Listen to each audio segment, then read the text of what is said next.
Dictation start होगी 5 second बाद।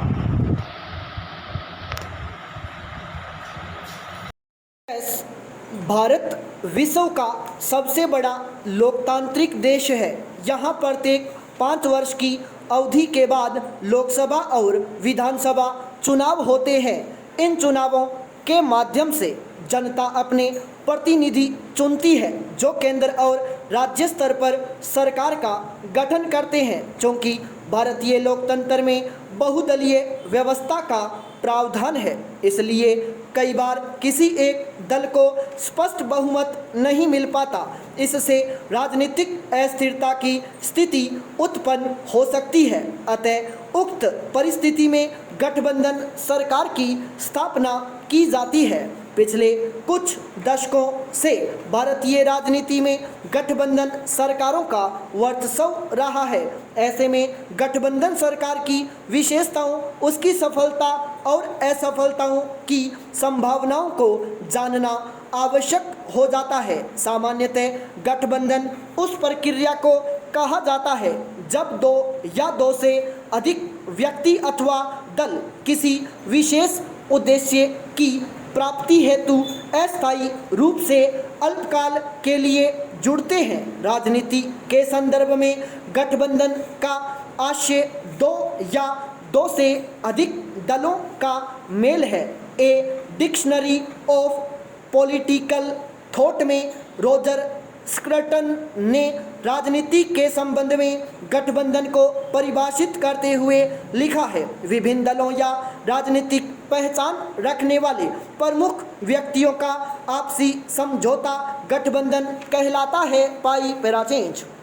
गठबंधन सरकार की सबसे बड़ी विशेषता यह होती है कि इसमें किसी एक पार्टी का वर्चस्व नहीं होता। यह समान विचारधारा, उद्देश्य, नीति, कार्यक्रम आदि रखने वाली पार्टियों का समूह होता है। गठबंधन सरकार की सफलता अथवा असफलता उन सभी पार्टियों के पारस्परिक सहयोग एवं विचारधारा पर निर्भर करती है। साधारणतः गठबंधन सरकार की आवश्यकता तब अनुभव होती है जब किसी भी एक राजनीतिक दल को स्पष्ट तथा अनिवार्य जनादेश नहीं मिलता। गठबंधन सरकार की संकल्पना विश्व स्तर पर व्यापक रूप से दिखाई पड़ती है।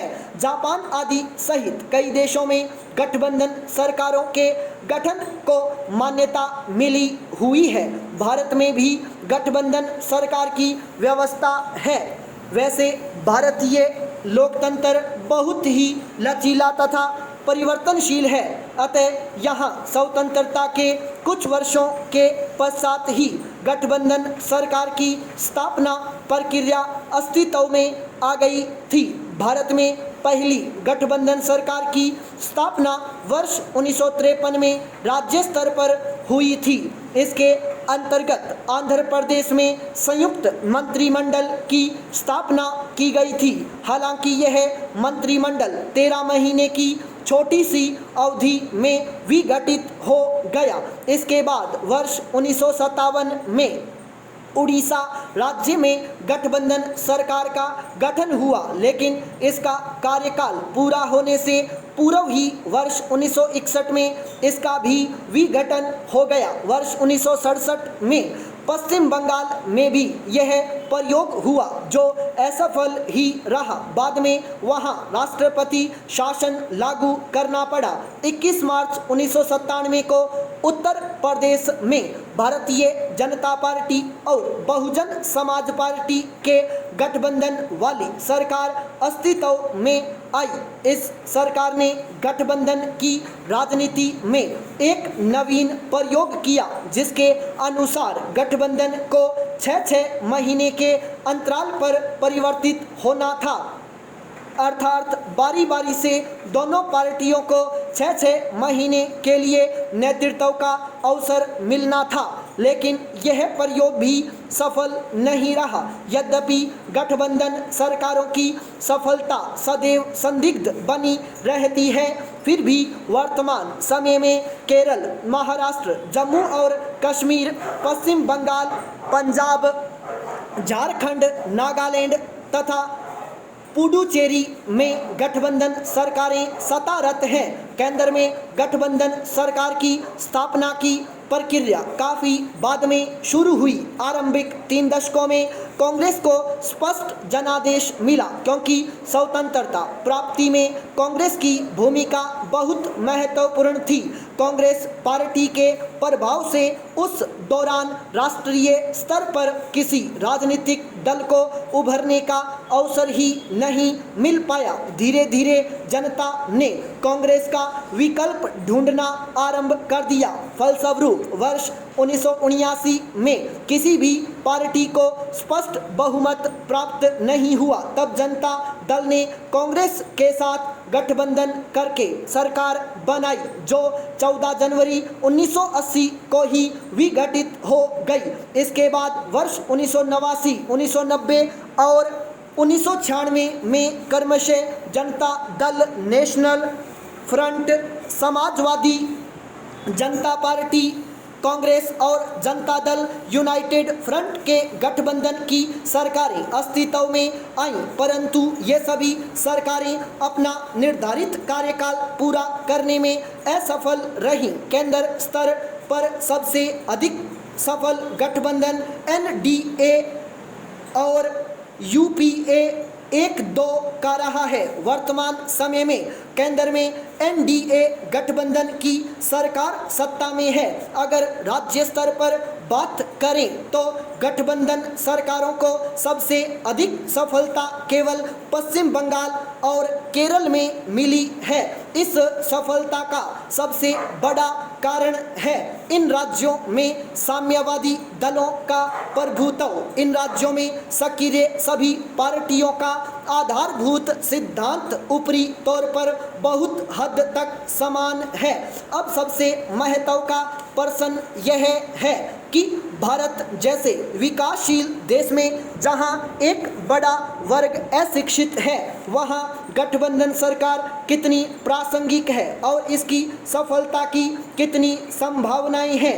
यदि गौर किया जाए तो गठबंधन सरकार के अच्छे और बुरे दोनों ही पक्ष हैं। यदि भारतीय इतिहास पर दृष्टि डाली जाए तो भारत में कई बार बहुमत प्राप्त दलों ने ही सत्ता संचालन किया है, लेकिन उनसे जनता को आशातीत परिणाम नहीं मिले।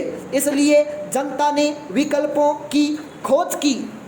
इस प्रक्रिया में किसी एक पार्टी द्वारा सरकार का गठन संभव नहीं हुआ। इससे सभी पार्टियों को भी यह समझ आ गया कि यदि वे जनता की आशाओं पर खरी नहीं उतरेंगी, उससे किए गए वादों को पूरा नहीं करेंगी और उसकी उपेक्षा करेंगी, तो वह उसे दोबारा सत्ता में आने का अवसर ही नहीं देगी। इस प्रकार गठबंधन सरकारों ने सभी दलों पर राजनीतिक दबाव बनाया है। पाई पैराचेंज गठबंधन सरकार का दूसरा लाभ यह है कि इससे किसी भी पार्टी की विचारधारा तथा कार्यशैली तानाशाही रवैये में परिवर्तित नहीं हो पाती। इसके अतिरिक्त गठबंधन सरकार के अन्य सकारात्मक पक्ष भी हैं, जैसे इसमें क्षेत्रीय विभिन्नताओं तथा उनकी आवश्यकताओं का ध्यान रखा जाता है। निर्णय लेने में जनता को महत्व दिया जाता है। निर्णय लेने में बहुत बड़े वर्ग का ध्यान रखा जाता है। सिद्धांतों को अधिकाधिक महत्व दिया जाता है। कोई भी निर्णय अच्छी तरह सोच समझकर लिया जाता है आदि। एक प्रकार से गठबंधन सरकार से संघीय प्रणाली को विस्तार मिलता है, जो सराहनीय है। गठबंधन सरकार का एक दूसरा पक्ष भी है जो इसकी खामियों से परिचित कराता है। सबसे पहले तो गठबंधन सरकार का स्थायित्व हमेशा संदेहास्पद होता है, क्योंकि इसमें विभिन्न मतों को अपनाने वाले राजनीतिक दल सम्मिलित होते हैं, जो अपने निहित स्वार्थवश ही आपस में जुड़े होते हैं। ऐसे में कभी भी सरकार के गिरने का खतरा रहता है। जैसे यूपीए 2 के शासनकाल में बार बार उसे विभिन्न दलों से समर्थन वापस लेने की धमकी मिलती रही। गठबंधन की अस्थिरता के कारण यदि सरकार गिर जाती है तो बहुत कम अवधि में पुनः चुनाव कराने पड़ते हैं। स्टॉप।